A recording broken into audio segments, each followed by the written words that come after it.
Le lendemain dès 11h30, c'est le match d'ouverture pour les jeunes, avec une grande foire sur le terrain et du plaisir pour toute la famille. Tous les jeunes recevront une série de 6 jetons de la collection Expo. La fin de semaine d'ouverture de la saison 96. Un événement à ne pas manquer. Soyez-y. Moi, je suis 100% Expo. Et moi aussi. Parcourez l'histoire de Starmania, dimanche 20h.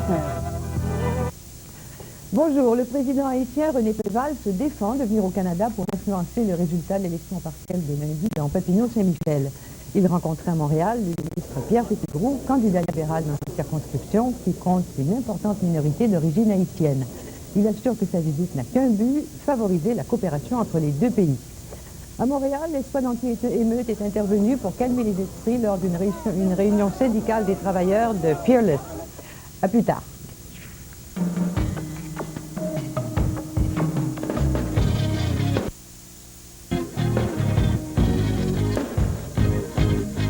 À brancher cette semaine, Internet sur votre téléviseur.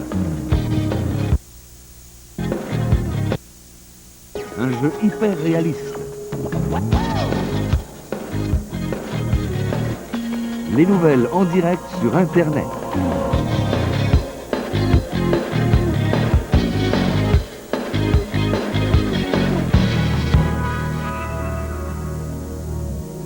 Bonjour, bienvenue à Brancher. Nous sommes au Café électronique dans le Vieux-Montréal. Je suis Sophie Lambert.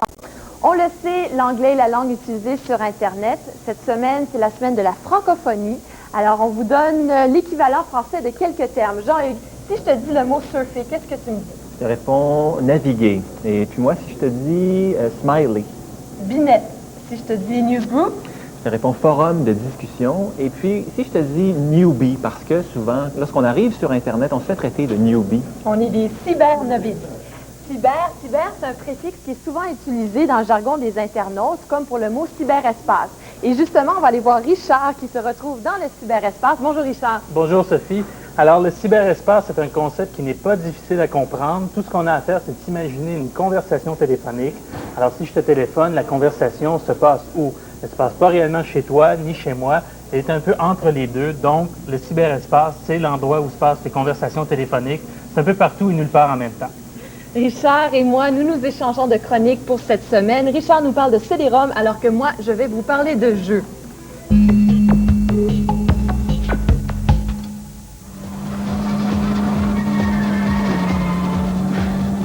Peut-on classer les jeux comme étant jeux de filles ou jeux de gars? On dit que non.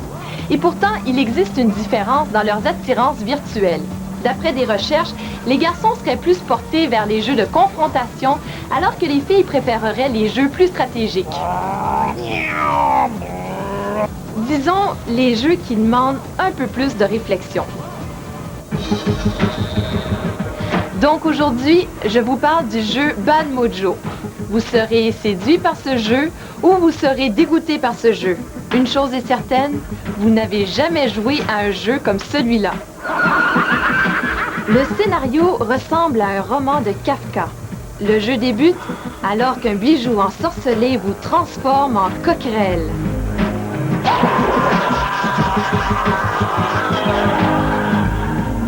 Dans la carapace de cet insecte visqueux, vous voyagez dans un monde hyper réaliste. Vous êtes entraîné dans tous les recoins d'un immeuble en décomposition. Le but du jeu, c'est de comprendre pourquoi on est une coquerelle et comment on peut faire pour retrouver notre forme humaine. Nos complices sont des amis insectes qui nous révèlent des indices sous forme d'énigmes.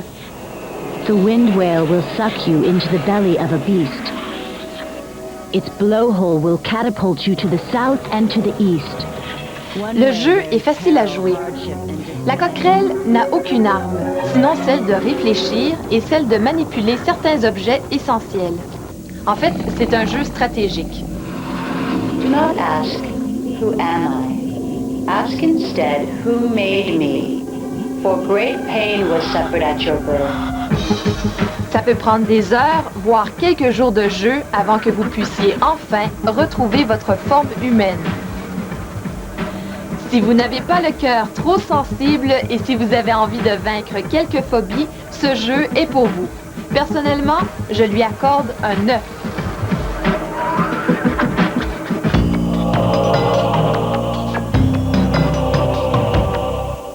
le CD-ROM a eu un impact considérable sur l'ordinateur et sur la façon de transmettre de l'information. Les coûts de production des CD ont tellement baissé qu'il est maintenant possible d'offrir un CD-ROM pour environ 1 $. Ce nouveau phénomène a permis à des éditeurs d'offrir le magazine avec le CD.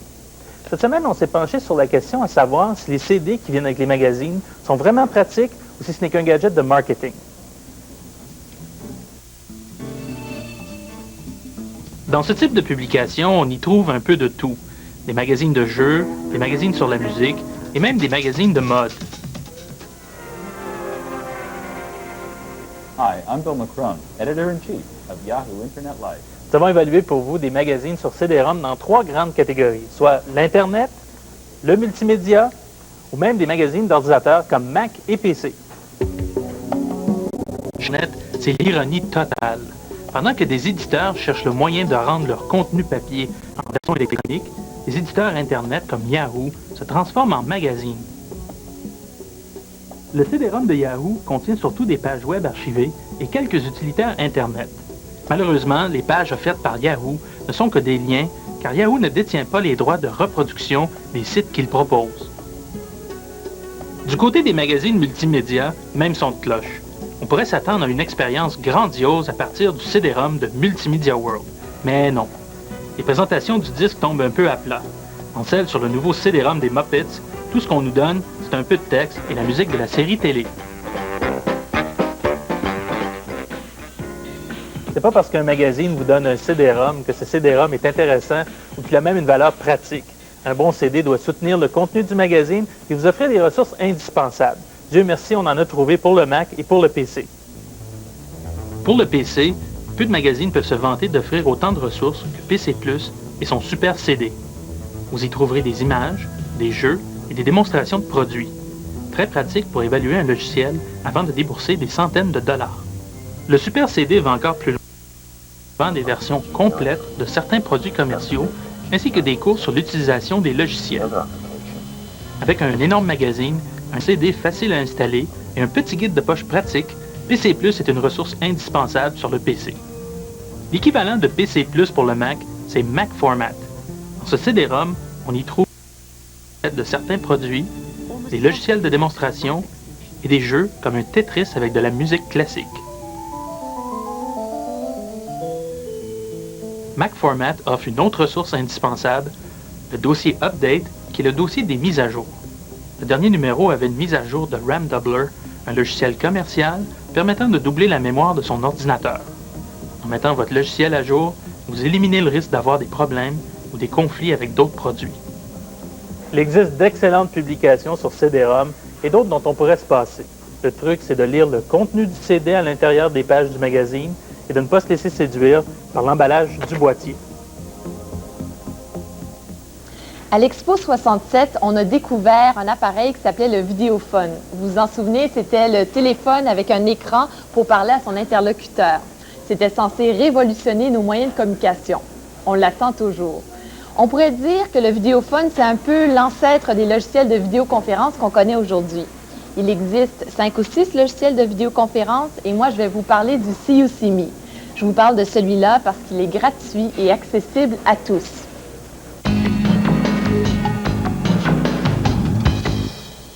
Okay, listen, I have to go now. Bye.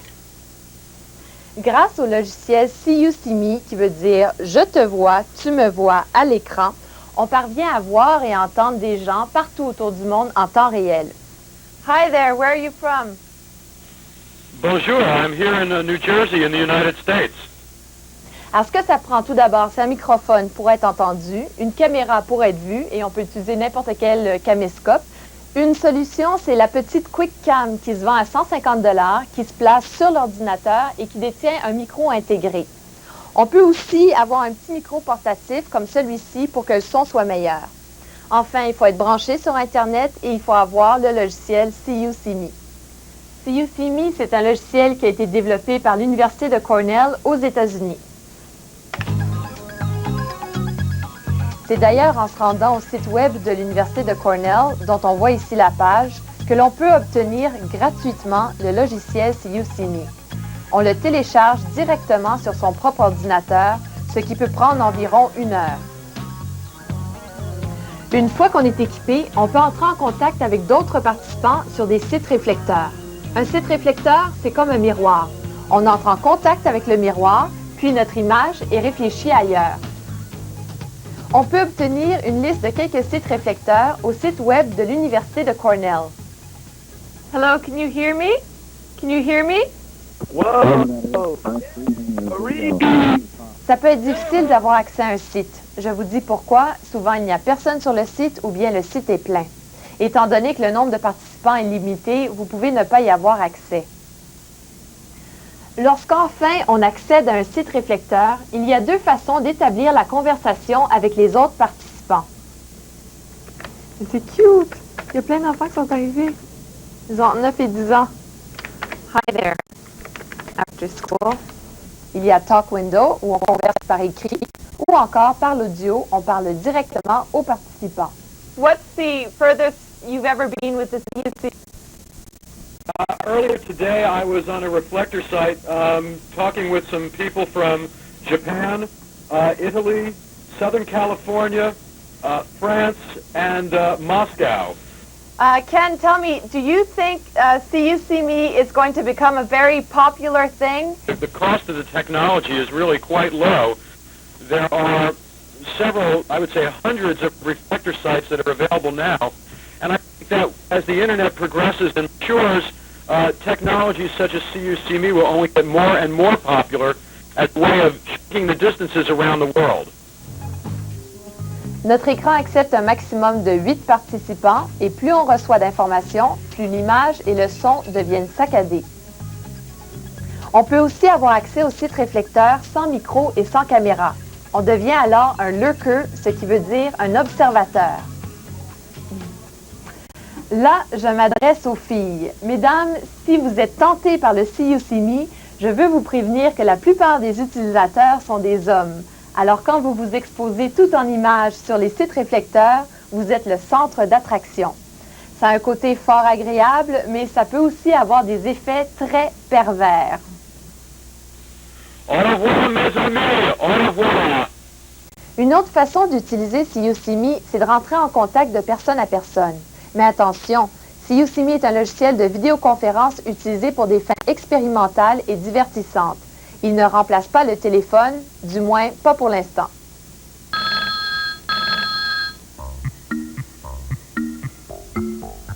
Richard, qu'est-ce que tu fais là? Sophie, j'ai besoin de te parler. J'ai des choses importantes à te dire.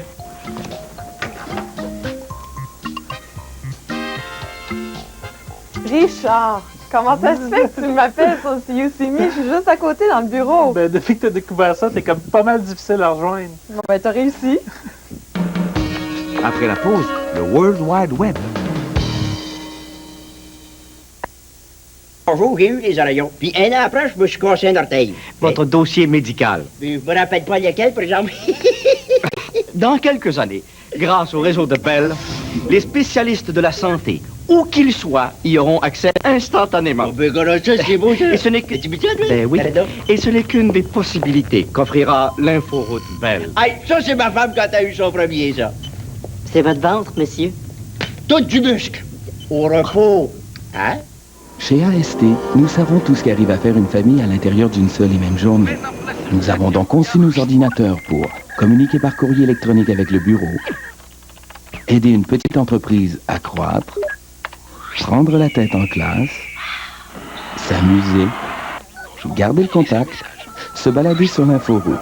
Les advantages d'AST, les ordinateurs multimédia lors du processeur Pentium d'Intel. AST Computer. Pour votre famille, pour votre vie. Pensez à votre plus positive expérience.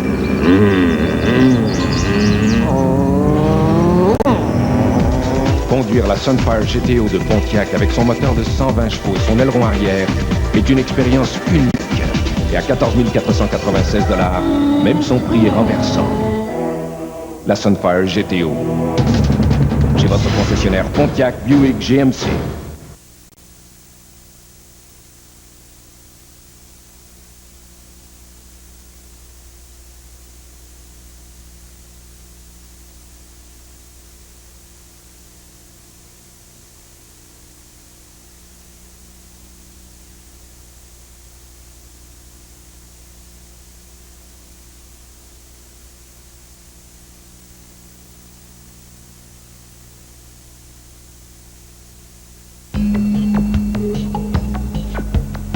Jean-Hugues, la semaine dernière, tu nous comparais Internet à une ville. Oui, effectivement. Et cette semaine, on va visiter la première partie donc, de cette ville-là, la bibliothèque.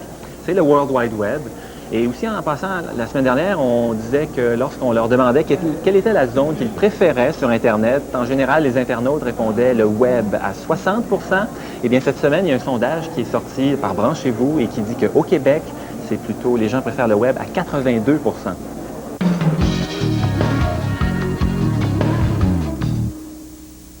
On a vu la semaine dernière que le web, c'est comme une immense bibliothèque virtuelle. Eh bien, nous y voici. Mais comment elle est née, cette bibliothèque-là? Alors, tout a commencé en 1992 au CERN, le Centre européen de recherche nucléaire à Genève, en Suisse. Les chercheurs du CERN étaient dispersés un peu partout autour du globe et l'un d'entre eux, il s'appelle Tim Berners-Lee, a voulu mettre au point un système qui lui permettrait de diffuser facilement de l'information auprès de tous ses collègues.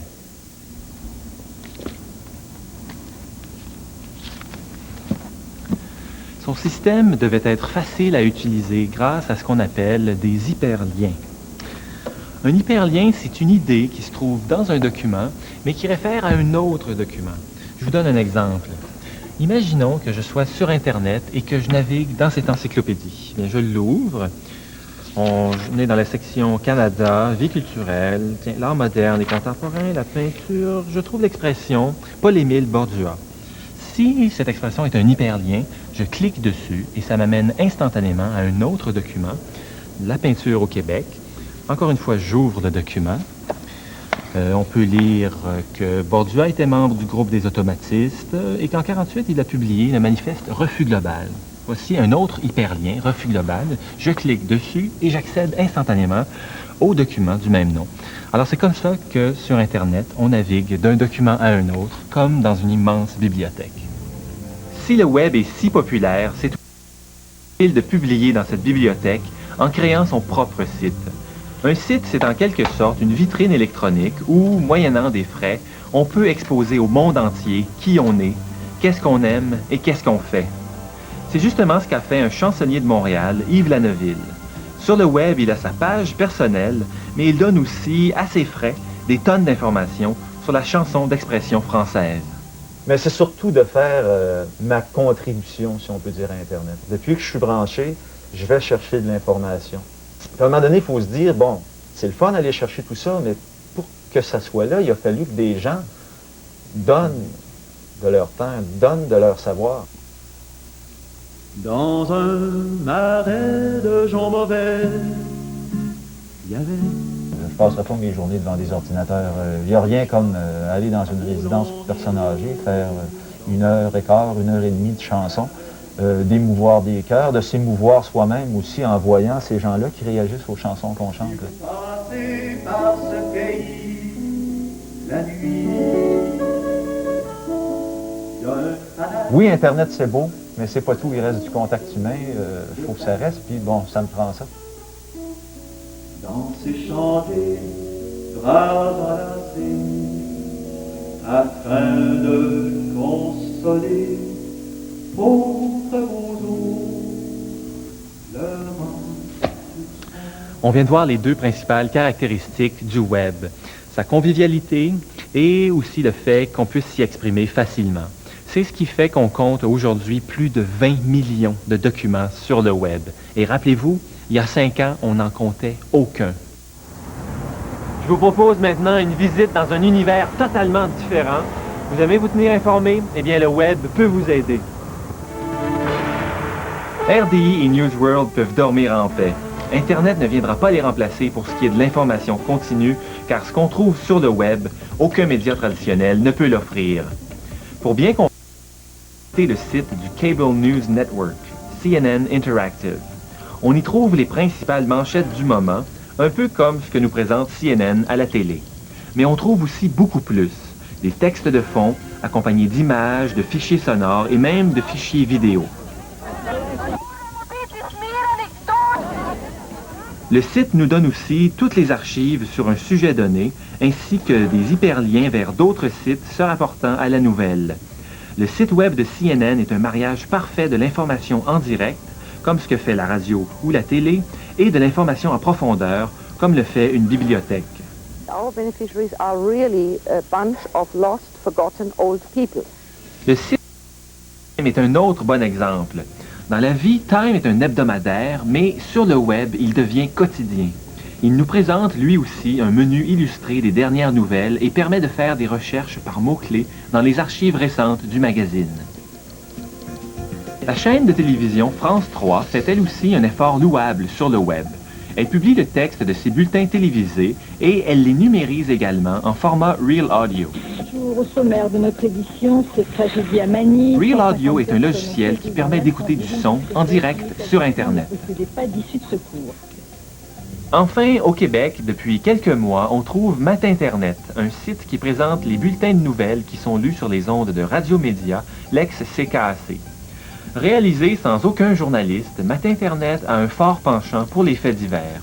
Mais il reste à ce jour le seul quotidien québécois sur le web, avec des informations sur les nouveautés d'Internet, les derniers bulletins financiers et un babillard communautaire. La semaine prochaine, préparez-vous, ça va être rock'n'roll. Après la pause, Internet sur le téléviseur. Vous avez une recherche à remettre sur les végétaux. Oui. Pour demain matin. Ouais.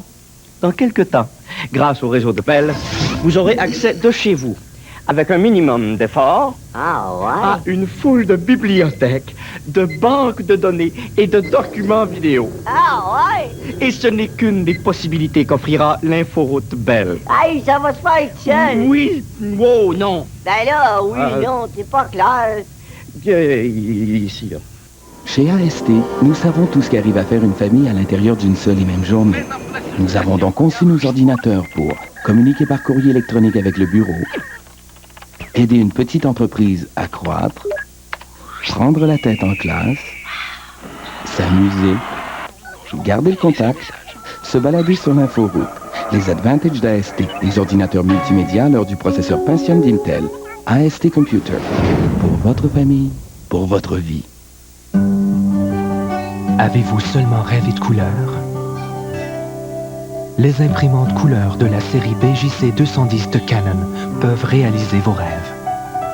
Maintenant, vous pouvez imprimer sur presque tout, du papier ordinaire au décalque au fer chaud, en couleurs vibrantes, plus vraies que nature. Imaginez le plaisir de porter ce que vous imprimez. La série BJC 210 de Canon. Vous rêvez en couleur?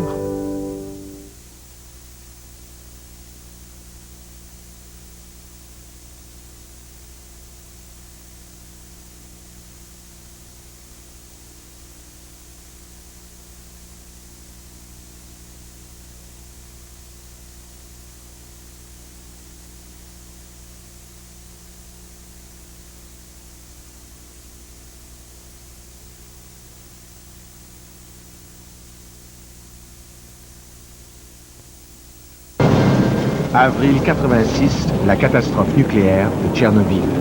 10 ans plus tard, quel est l'état de santé des victimes? L'environnement est-il toujours contaminé?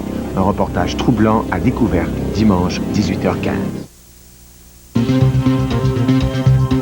Bernard de Rome et Jean-François Lépine dévoilent les résultats d'un sondage pan-canadien sur l'avenir politique du pays. Une émission spéciale d'1 heure. Un pays en question. Lundi 21h. Le Network Computer est sûrement la prochaine révolution dans le monde de l'informatique. Imaginez, pour 500 $, on va pouvoir naviguer sur Internet. Aujourd'hui, nous rencontrons Nelson Dumais, le seul journaliste canadien à avoir vu le prototype du Network Computer, présenté par la compagnie Oracle à San Francisco. Alors, vous avez vu le Network Computer. C'est quoi exactement un Network Computer? C'est ce qui va remplacer probablement, en tout cas c'est ce qu'ils disent qui va remplacer à moyen terme les ordinateurs tels qu'on les connaît à l'heure actuelle. Au lieu d'avoir un PC avec tout ce que ça implique, ou un gros Macintosh avec tous les services possibles, inimaginables là-dedans, les cartes, ça va faire la même chose. Ça va être beaucoup moins cher. C'est une boîte relativement intelligente qui va aller chercher la totalité de ses services dans un réseau central. Donc, ça ne vient pas avec aucun logiciel. Ça vient, c'est rien, c'est comme un téléphone, c'est comme un téléviseur. Un téléviseur, en soi, c'est rien. faut que ça soit branché sur un fournisseur d'images, un fournisseur de son et d'informations, pour que ça ait une valeur. Alors, le network computer, c'est la même chose. Alors, si je comprends bien, je peux brancher la machine sur mon téléviseur, puis ensuite, c'est le fournisseur de services qui m'envoie tous les logiciels, c'est ça? C'est ça. On n'a aucun problème, aucun souci de configuration. Le fournisseur de services aura à s'assurer qu'il y a un bon système d'exploitation, qu'il y a les bons logiciels.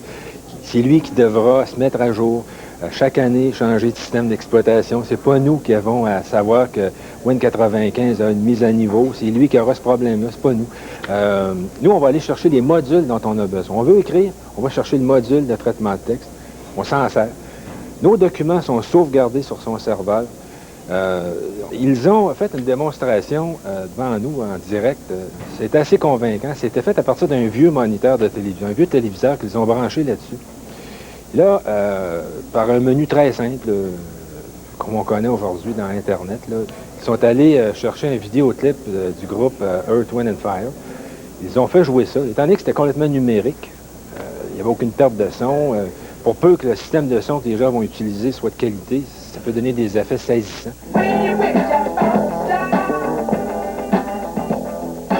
Bon, à l'heure actuelle, il y a beaucoup de prototypes qui sont disponibles, qu'on peut voir, mais la fabrication comme telle se commence. Là. Il y a des grandes multinationales, donc beaucoup de japonaises qui sont là-dedans, coréennes. On s'attend à ce que les ventes commencent l'automne, une première vente. C'est autour de... On parle de 500 $, mais il faut comprendre que quand le réseau public va être organisé, ces boîtes-là vont se donner, ou louer, ou prêter, ou placer. Mais on va pouvoir l'acheter aussi, comme le téléphone à l'heure actuelle. Quel impact est-ce que ça va avoir plus particulièrement sur le marché de l'ordinateur? Ben, c'est simple. Les gens vont accéder à l'information universelle sans avoir à s'acheter de logiciels, sans avoir à apprendre l'informatique, sans avoir à savoir comment réparer un ordinateur. Ça va être comme ouvrir un livre. M. Dumais, merci beaucoup. Merci. C'est la fin de l'émission. Notre générique s'en vient. Pour ceux qui ne savent pas, notre générique contient l'information supplémentaire sur les sujets qu'on a traités durant l'émission. Il faut l'enregistrer puis le visionner image par image.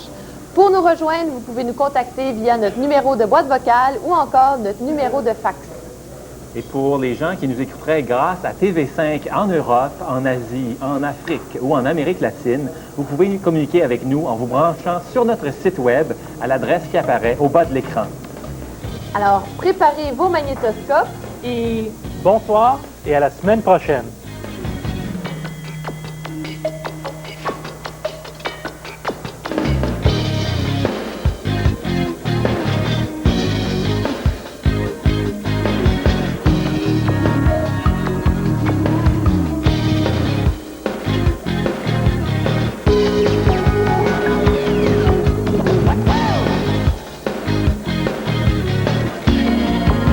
Le nouvel ambassadeur du Canada en Chine, Howard Ballock, est l'invité de Scully Rencontre, dimanche dès 11h30.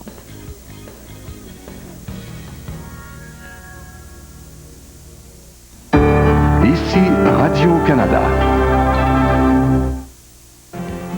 C'est une offre. Il y a encore un